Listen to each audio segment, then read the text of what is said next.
My name's Hugh Tollyfield and I'm the Deputy Director for Further Education and Qualifications Strategy at the Department for Business Innovation and Skills. And I've been talking today about adult foundation learning and functional skills qualifications. And I just wanted to sort of recognise where we've got to, for example, with literacy and numeracy.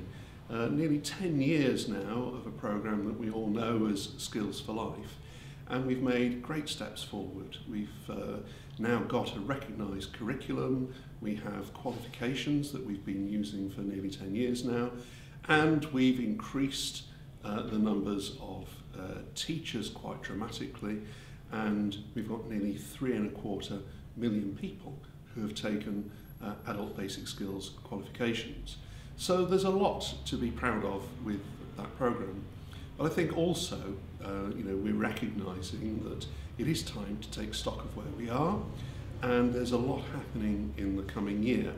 For example, we've got our own review of the Skills for Life strategy, which is looking at the proportion of people of working age who have the necessary basic skills in terms of literacy and numeracy. And this is the first time that we will have really looked at those baseline figures since 2003.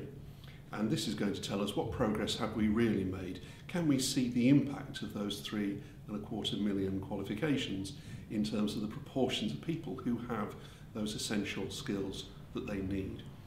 In addition to that, we've got the BIS inquiries in the numeracy counts inquiry and also the Boswell inquiry. These are going to be really important to give us an understanding of where we need to go next with the development of Skills for Life.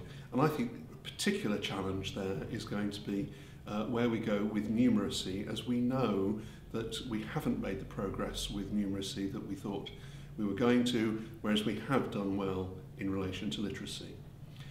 And I think beyond that, then, I think we've got to look at the qualifications that we're going to use.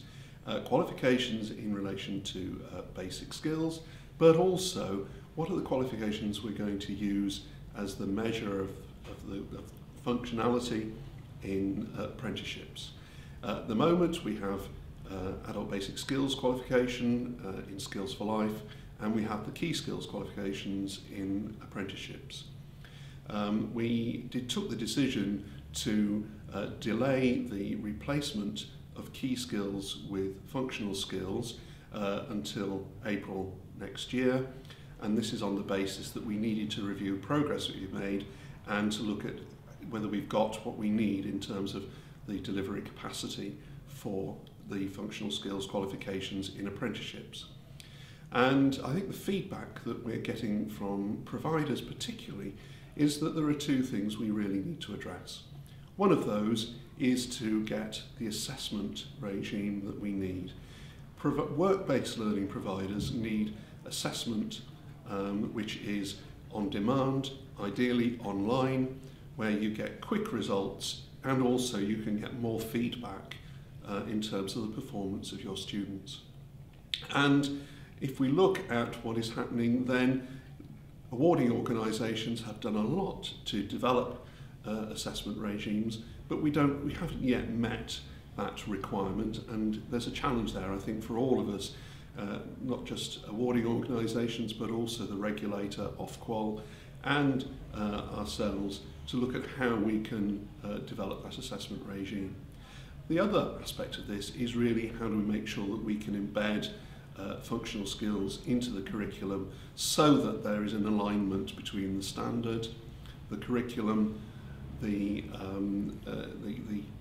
qualification and the assessment process. And I think that we need to work with all of the partners, particularly providers, but also the awarding organisations and representative bodies such as ALP, so that we can make sure that we can see successful teaching leading through to successful outcomes for learners.